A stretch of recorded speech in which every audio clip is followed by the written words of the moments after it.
করি না, কিন্তু 11 জনকে ধরা হয়েছে, তাই আমি আইনের কাছে অনেক কৃতজ্ঞ থাকবো যে এত 11 জনকে ধরা হয়েছে।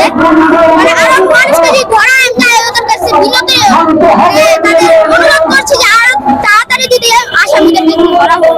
আচ্ছা, তুমি যে বলছিলে তোমার বাবা হচ্ছে বিএনপি করে, ঠিক আছে, তো বিএনপির কোনো নেতৃবৃন্দ তোমার বাবার সঙ্গে বাবার হত্যার পরে তোমাদের সঙ্গে যোগাযোগ করেছে, কথা বলেছে? এটা আমি বলতে পারি না। তোমাদের সঙ্গে কথা হয়নি? তুমি চাও না তাদের সঙ্গে কথা বলতে? হ্যাঁ, কিন্তু ওরা আমাদের সাথে কথা বলে না। ন্যায় বিচারের জন্য তাদের কাছে হ্যাঁ, আমি ন্যায় বিচারটা চাওয়ার জন্য আমি এখানে আসি, নাহলে এখানে আসতাম না।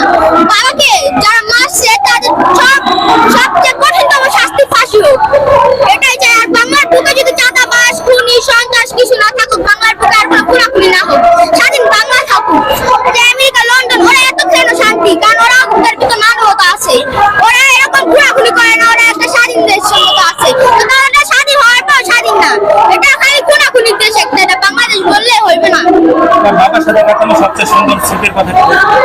ভালো স্মৃতি ছিল যে আমার বাবার সাথে আমি রাতে ঘুমাতাম, আমার বাবা আমার ডেলি মানে মাথা চুমু দিয়ে তারপর যেত, ওই লাস্ট চুমু দিয়ে গেছিল, এরপর আর আসতে পারি নাই। তোমরা সর্বশেষ কিছু কিনে দিয়েছিল বলো, গিফট? হ্যাঁ, অনেক কিছু কিনে দিয়েছে, খেলনা, মানে অনেক কিছু।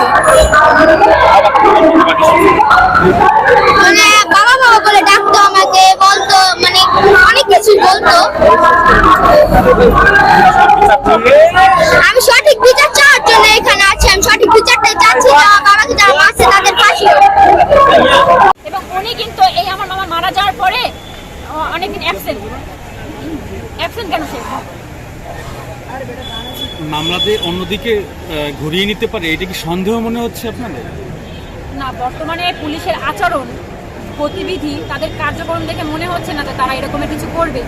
হ্যাঁ, কারণ হচ্ছে ওসি স্যার, ডিসি স্যার, তারপর হচ্ছে আপনার লালবাগ ডিসি স্যার এবং আপনার কোতোয়ালি থানার ওসি, ওনারা কিন্তু কালকেও আমার ফোন দিয়েছে। গত পরশুদিন কিন্তু দুজন আসামি ধরছে আপনার, জহিরুল আর হচ্ছে কি আপনার পারভেজ, এই যে দুজনকে ধরা হয়েছে এবং সাথে সাথে ফোন দেয় আমাদের যে এরকম ধরছি, এবং ছবি সহকারে আমাকে হোয়াটসঅ্যাপে দেয় যে এরকমই ধরছি আমরা। 11 জন মোট আসামি ধরা হয়েছে। হ্যাঁ, কিন্তু আমাদের অনুরোধটা আর কি আমরা জানালাম যে এই সারার হোসেন যদি অ্যারেস্ট করা হোক, খুব তাড়াতাড়ি চিরুনি তল্লাশের মাধ্যমে তাকে বের করা হোক, এবং হচ্ছে কি আপনার এই যে 4 জন আসামি যে জাহাজ থেকে বাদ পড়ে গিয়েছিল ওদেরকে নামভুক্ত করা হোক, এই 4 জনকে। এই জন্য আমাদের এই দাবি এই দুইটা। আপনাদের কেউ এখন থ্রেট দিচ্ছে? দেখেন, আমি আপনাদের বলছি এই জিনিসটা যে যারা প্রকাশ্যে মারার মতো সাহস রাখে তারা হুমকি পর্যন্ত যায় না। হুমকি করে কারা জানেন? যারা হচ্ছে কি পার্টি নেতা করে, ওরা হুমকি দেয়। যারা আপনারা যাদের কলিজে আছে তারা ডিরেক্ট অ্যাকশনে চলে যায়, ওই হুমকি ওই রকমের অপেক্ষায় তারা থাকবে না। আমরা আতঙ্কের ভিতরে আছি।